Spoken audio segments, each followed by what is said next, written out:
Rusty, you're normally pretty good putting flavours together, but I reckon you've got a bit of a challenge here. We've got chicken, quinoa, and mushies. We've got a trio here. We've got the golden trio here. Tell me the plan. We're going to make this beautiful chicken meatballs, nice and simple, with a quinoa and zucchini salad. And I'm going to make a pan sauce with all of those caramelised bits on the meatballs coming off into the pan. Nice. With these beautiful Swan Valley mushrooms.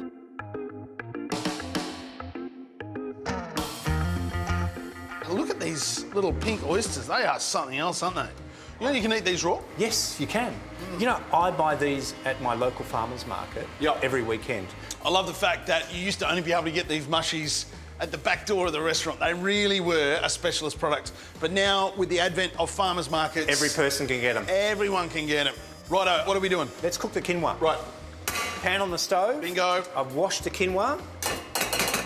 And we'll get about double the amount of stock. I'm using chicken stock on there. Get the heat up and get it cooking. Now, we've got to make our chicken meatballs. This is the bit I like. Let's get into that. Great. This is a really, really simple recipe, Scotty. We've got a kilo of chicken mince. Right. We'll go with some raw onions, a little bit of garlic.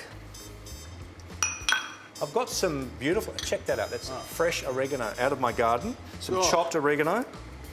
There's one thing, if you've got the opportunity in the tiniest patch in your home garden, grow some fresh herbs. It's the way to go, because when you add them into your food, you'll notice the difference so much between fresh and dried.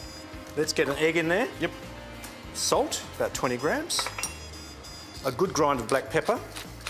Now, my chef's tip to making great meatballs, it's these little babies. It's breadcrumbs. Sure. And we're going to soak these breadcrumbs in an equal weight of water. You can use white wine if you like. Right. And when that goes into this chicken meatball mix, you're going to get light and fluffy meatballs. So that separates them out rather than finding little clumps of breadcrumbs through your meatballs, like my nan used to do. Sorry, Nan.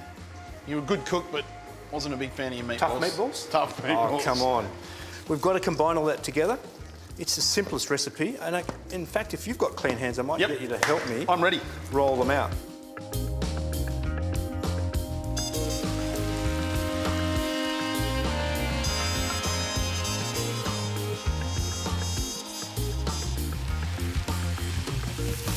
So these meatballs are ready to go into a baking tray. Heat goes down. Into the oven. How long in there, Russ? They might take 8 or so minutes. Yep. Just have a little squeeze of them at the end. Sure. Even break one open to make sure it's cooked through. They won't take too long just to get nice and tender and delicately cooked through. So now that quinoa's cooked. So all we've got to do, we've take it off the heat and we'll just give that cooked quinoa a stir through with the fork. Sure. And we'll cool that down ready for the salad. Perfect. Now let's get this dressing done. Right. So we've got to start with some of our herbs. We're going to use these herbs in the salad as well. We'll throw some basil, some parsley, and some rocket. It's a great tip that Russ has taught me in the last couple of weeks is rocket isn't just a salad veggie, works really well as a herb as well as a salad veg.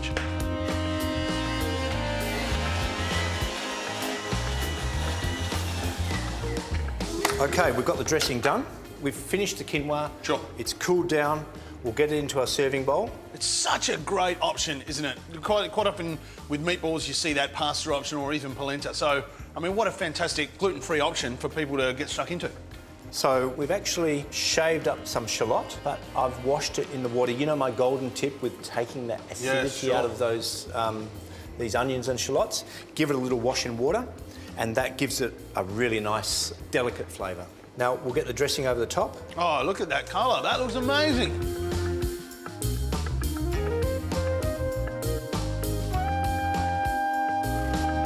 So the sauce, mate, get a little bit of oil in the pan. We don't need too much, Scotty, because we've already got some cooked oil from the cooking process of the meatballs. We'll get some onion in there, a little bit of garlic. We'll splash a little bit of white wine in there. And as that's cooking, we'll just grab our mushrooms. I'll kind of cut them up fairly rough. I want to keep it fairly chunky. The oyster mushrooms, I'm just going to tear them. And then some of these beautiful grey oyster mushrooms as well. The same thing, I'll just tear them a little bit.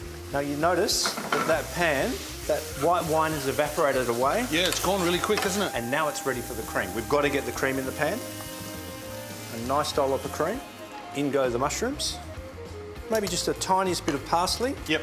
And I reckon we're just about there. You see those king oysters, they've really kept their texture. Yeah. But the smaller oyster mushrooms, they're starting to wilt down. It means we're ready to serve.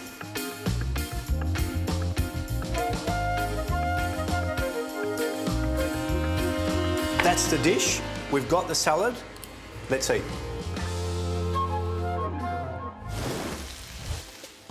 Plate full of meatballs that big is about right for my appetite at the moment. You can see there's a couple of holes in here. It's because I was getting stuck into these little pink bad boys. Earlier I tried one fresh and it was just woody and sweet. It had a real lovely firmness to it. And that texture and flavour has completely changed as it combines with the cream and that little bit of Dijon mustard that we put in there. It's a big, rich flavour. So when matching that up, I've decided to go with this great Cabernet from our friends at Myatt'sfield. So it's their 2014 Joseph Myatt Reserve Cabernet. It's bloody huge. It's got great big richness, great big broad shoulders. The structure to it is fantastic. The weight and power and oomph in this meatball dish is balanced out really nicely with that great big Cabernet kick here. So look, that's probably as long as I can stand in front of a glass that tastes like that and a dish that tastes like that without getting into it. So I'm sure you'll understand if I stop talking and start drinking. Cheers.